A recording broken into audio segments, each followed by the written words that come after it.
And now we're going to go on to our last game, which is Ori and the Will of the Wisps, which is another follow-up to a game I really liked, Ori and the Blind Forest. And this is the complete opposite, well, not the complete opposite, but a little bit more positive than my impression of Doom Eternal.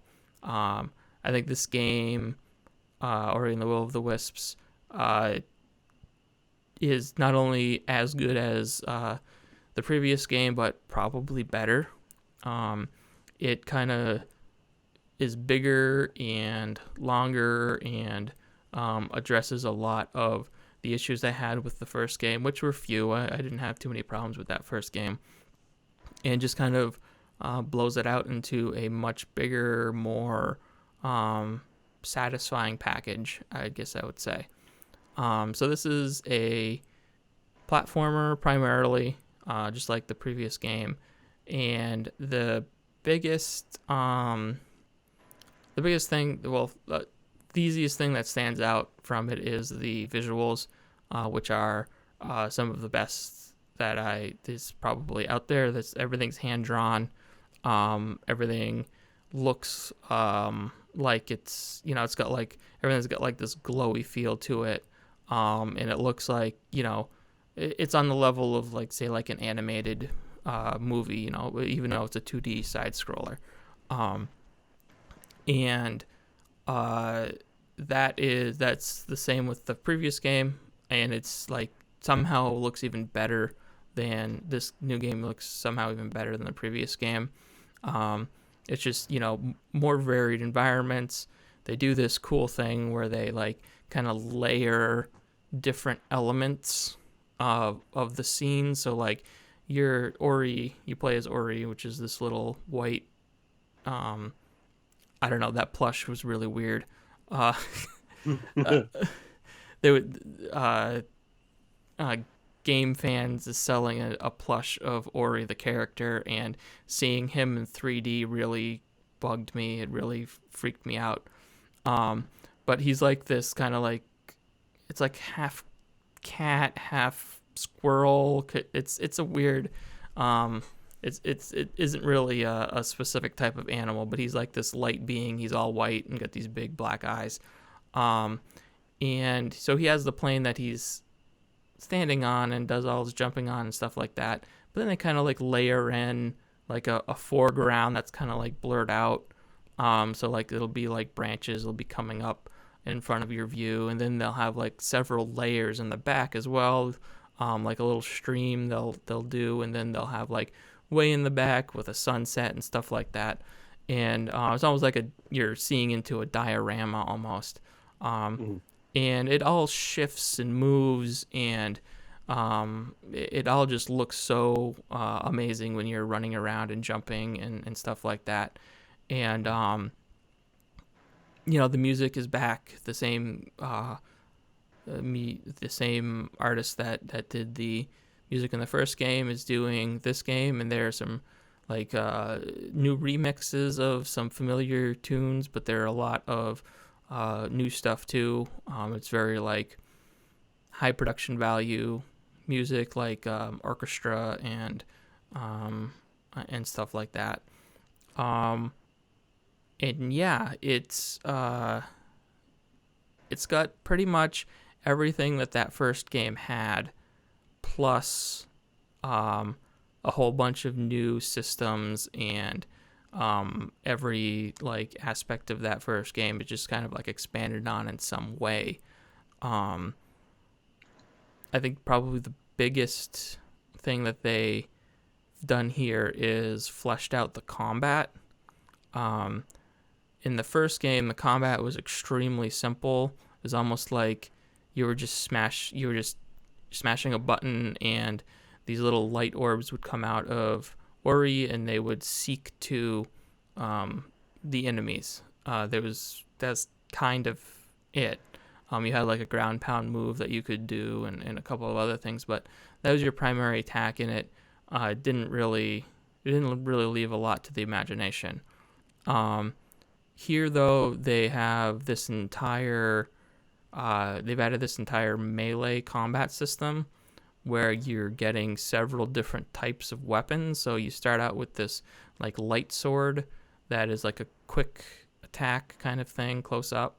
You get like a big hammer that is like this giant swing that does a huge amount of damage, but you can't use it as quickly as the light sword and stuff like that. And even ranged attacks, like you get a bow and a couple of other, like a big light spear that does a whole bunch of damage, even though it's slow to use and uses up a lot of your energy. And just by doing that, it makes the moment to moment a lot more engaging, a lot more like these weapons. They have combos. It isn't just like your button mashing. Depending on what direction you're pushing, you can do like a uppercut move with the sword that launches you and the enemy up into the air, and then as you attack in the air and continue to attack the enemy, Ori kind of floats there for a minute, so you can combo up some stuff there. Then you can use your hammer to do a big ground pound smash and hit a bunch of enemies that are below you, and then use that again to knock another enemy up into the air, and just keep doing chains like that. And they bring back one of the unique abilities from the first game, which is the bash ability, which allows you to use any projectile or pretty much any enemy as a launching off point to shoot Ori in a particular direction.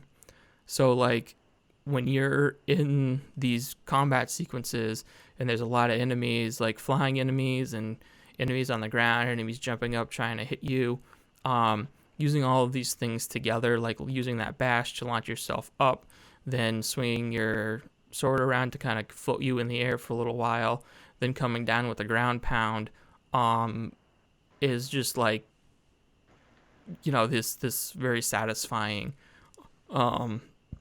combat sequence, which is completely different than what you got from that first game. Like way more in depth, way more complex, and way more satisfying as well. Lee, so I know you've been playing it. Is your takeaway from the combat similar, or are you not feeling it as much as I am? I haven't got as far as I think, because other stuff came up. I've been looking at other stuff. I'm probably only about a third in, so I haven't got to the more fleshed out part of the melee stuff. Okay. Now, I quite liked the combat of the first one. It was kind of that weird seeker, almost like a shooter type thing. Might be a little bit of an old game called Gunstar Heroes. Okay. So you're not necessarily worried about where you're shooting. It's going to kind of, but I like that. Yeah. This one is kind of obviously the change up to melee. I've not got far enough to get to the expansion. I haven't got the hammer. I haven't got so at the moment it's a little dry, the combat, but I understand it grows later. I find with the game overall, it's obviously a much better game, a much more fleshed out game. Like you say, the weird, almost like parallax, old school parallax thing in the backgrounds and stuff looks great and stuff. The thing I find that I had a problem with was it's a game that I feel that assumes that you've literally just played the previous game. Yeah. Before you played this. Definitely. Which I hadn't, because it teaches you all the new stuff, but it teaches you stuff that I think you've forgotten if you hadn't played the like you said, you brought up something that's like I couldn't find where to go, and it turns out I had to do a thing where I pushed something to break a floor. Yeah, which I forgot was a thing. So I haven't noticed as much of that the more I played, thankfully.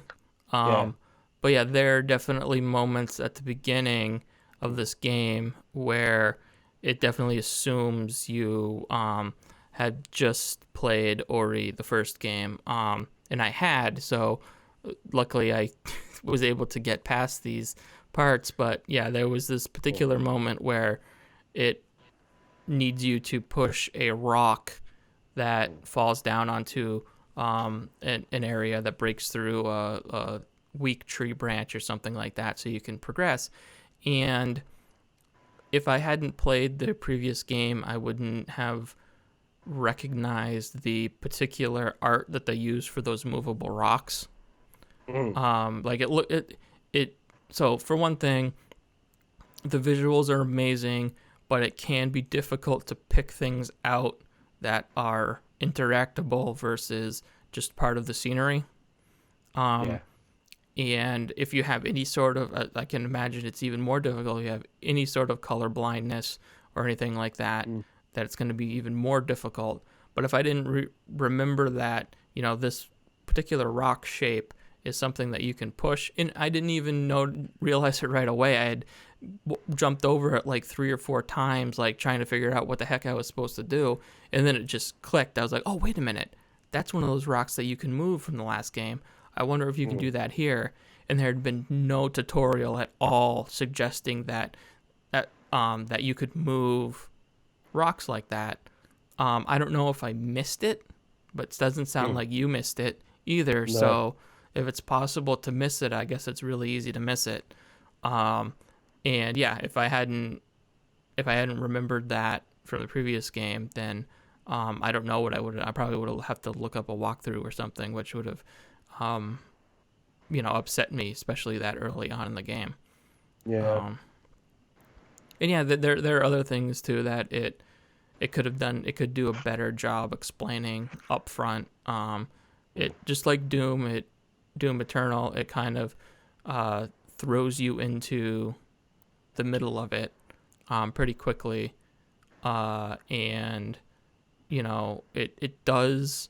The difference between Doom Eternal, though, is that it does pull back a little bit. Like, it kind of gives you this initial push off the ledge, but then it kind of, like, pulls it back a little bit and lets you have a little bit of time to explore and use your abilities and get a feel for them before making you jump in and do a whole bunch of other really challenging stuff.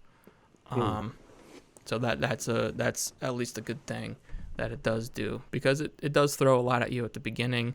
Like, you've got almost your entire arsenal of abilities from the first game within the first like 2-3 hours of this game. And then after that, it just adds more onto it. Like, I just went to the desert region, and there are like these sand areas, like it's like loose sand, and I just got an ability that allows you to burrow through that sand, and it's really cool. It's like I guess it's a little bit equivalent to swimming, except you're moving much faster and you have a little bit less control, so it's a little bit wonky, and you can hit into things and stuff like that. But it's cool. Like, you can dash when you're underneath it, so you can dash like as you're coming out of the sand and get like almost like I don't know if you played Echo the Dolphin back on the Genesis. So like when you would speed up and try to have to jump out of the water and jump over objects in that game, it's just like that. Loop. Yeah. It's just like that. Like you hit the dash right before you're coming out of the water, and you'll go flying up and get to somewhere where you couldn't before. And it's that's really cool. So they're already adding on like mobility things that you didn't have in that first game. And yeah, it just seems like way bigger than that original game. Like, I just got to the point where it seems like I've gotten the like main quest. I'm trying to find the Wisps. And it's like telling you there's one over here, there's one down in this corner, and there's one down in that corner. So these are areas of the map that I haven't even been close to inspecting before. So and it's a Metroidvania. So there's the exploration and going back to areas where you've previously been once you get new abilities and stuff like that. So if you're into those kinds of games, this is one of those, just like the first one of the better versions of those games, because in my opinion it does it without being obvious about it. Like there's a lot more to do on the edges and a lot more to look at and see than a lot of the Metroidvanias that are really just like trying to be a Castlevania or a Metroid or something like that. Another pixel art one, yeah. Right, yeah. Or even just like even on a mechanics front, you know, they're it's what they are. They are a Metroidvania, but this has the Metroidvania aspect of it, but it also has like really good storytelling and you know, really high production values in terms of art and music and the way it tells that story. And now there's this entire melee combat system that that they've incorporated. So yeah, it's a really good it's a really good one of those games that you know, we've seen a lot of before, but I think when used well and with some tweaks here and there, can still be very viable genre, I guess you'd call it. So what was the because the last one was quite rough. What were the difficulty spikes in this one? Are they as unforgiving as the last one, because they could kind of be a bit brick wall? Yeah, so that first game had those escape sequences that like Lee said were can be very much a brick wall, mostly in terms of platforming. And what they did, in my opinion, was especially that second one with the air and the blowing around, they were kind of cheap. Just things constantly flying at you and hurting you and stuff like that.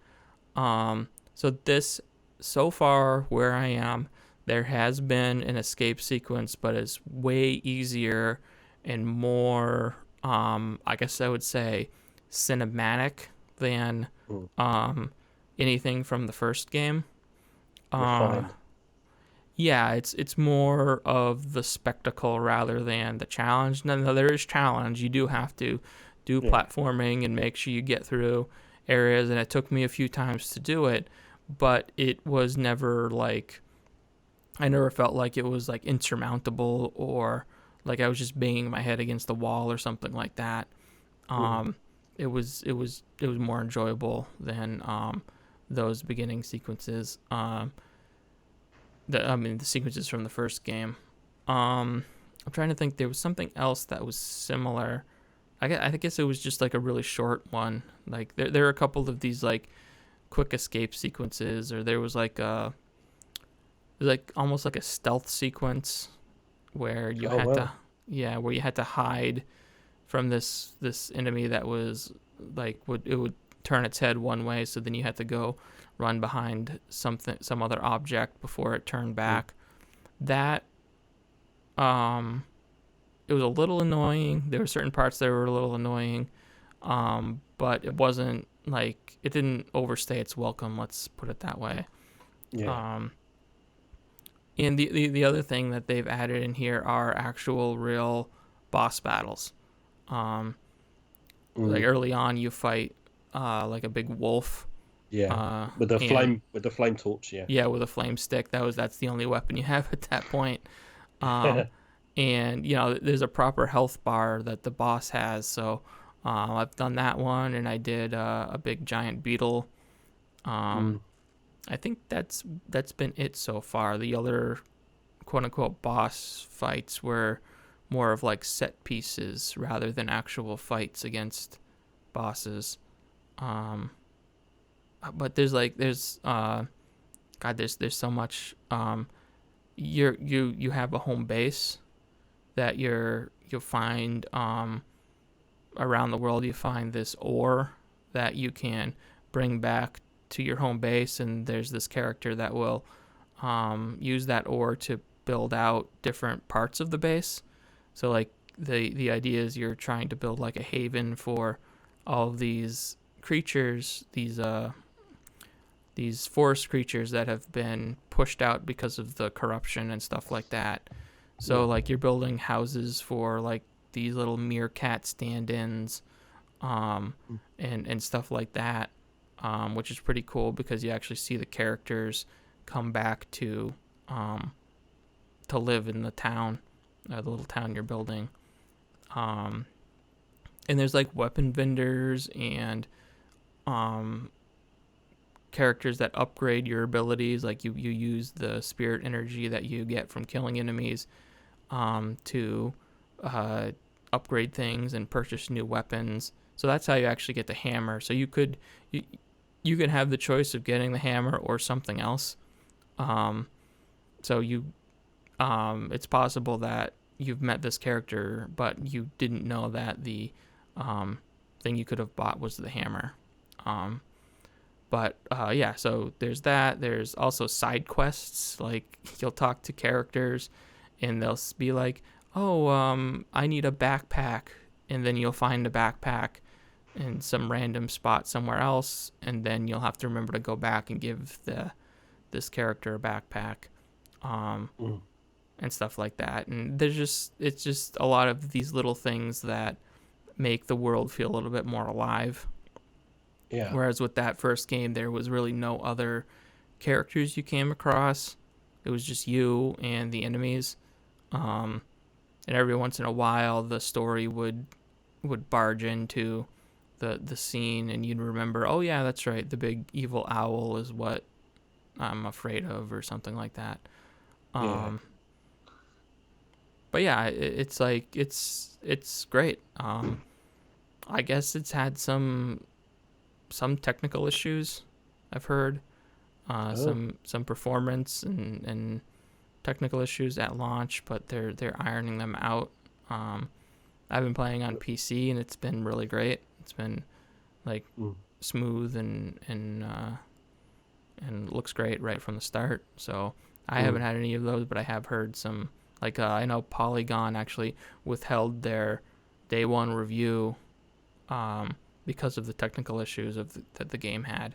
They were like, oh, man. We played it, but it's got a lot of problems, so we're going to see if they patch this out before we put our final word out on it. And they did. Yeah. They issued their day one patch, but it's always a difficult thing to know whether or not, they're going to squeeze out those patches in time. And you kind of want to, before you get your take out there, you want to make sure that they keep their word, Yeah. So that's understandable.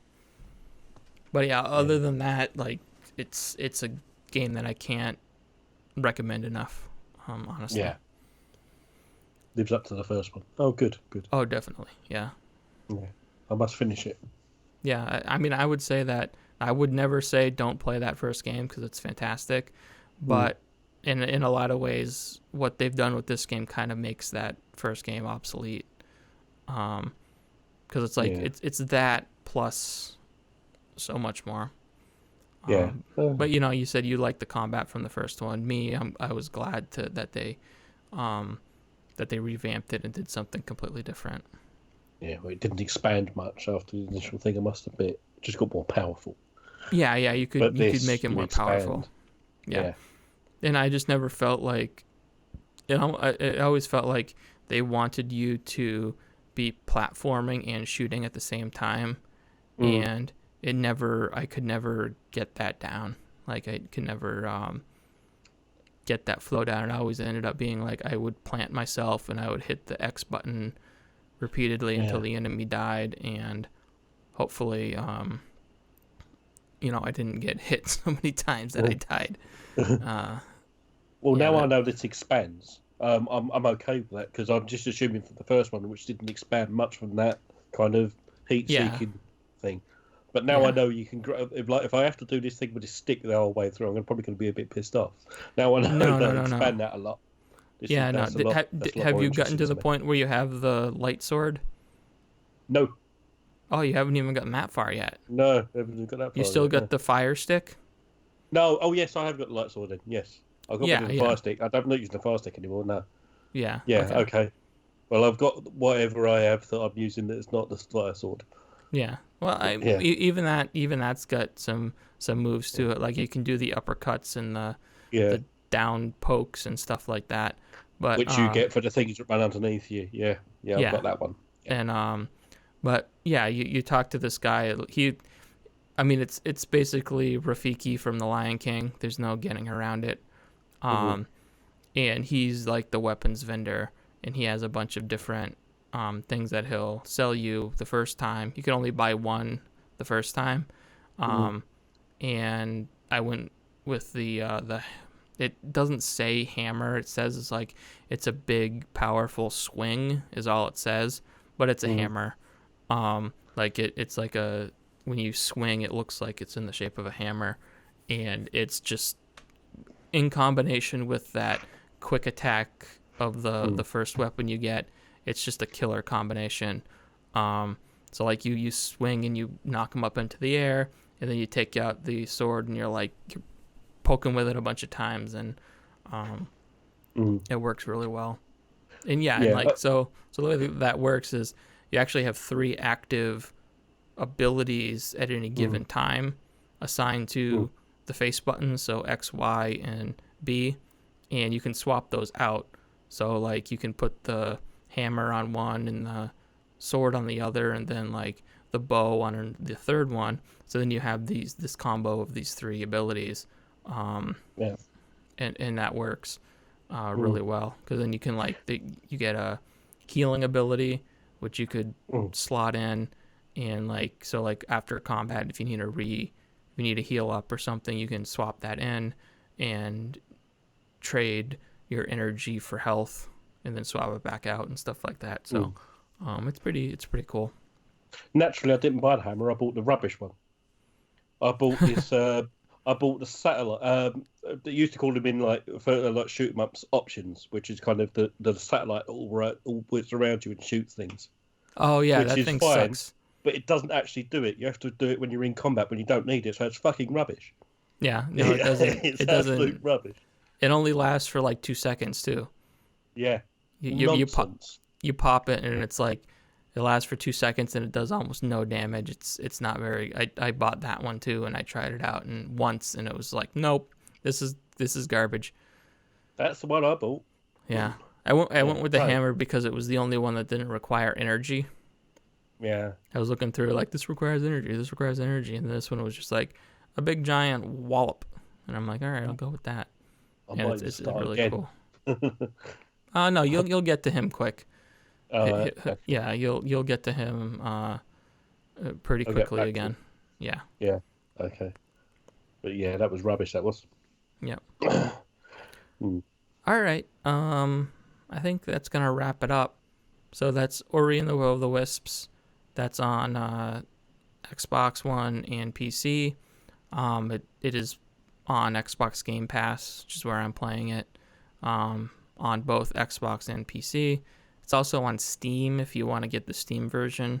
That version is not included with Game Pass, but you can also get it on Steam. Thank you for joining us in this very special episode of Voxel Viewpoint. If you'd like to hear or see more, please consider subscribing to us on your favorite podcast app, subscribing to us on YouTube, or visiting voxelvoice.com, where all of our great content comes together in one place. Also check out the Voxel Voice Facebook group, where you can join in on the discussion with a great, like-minded community.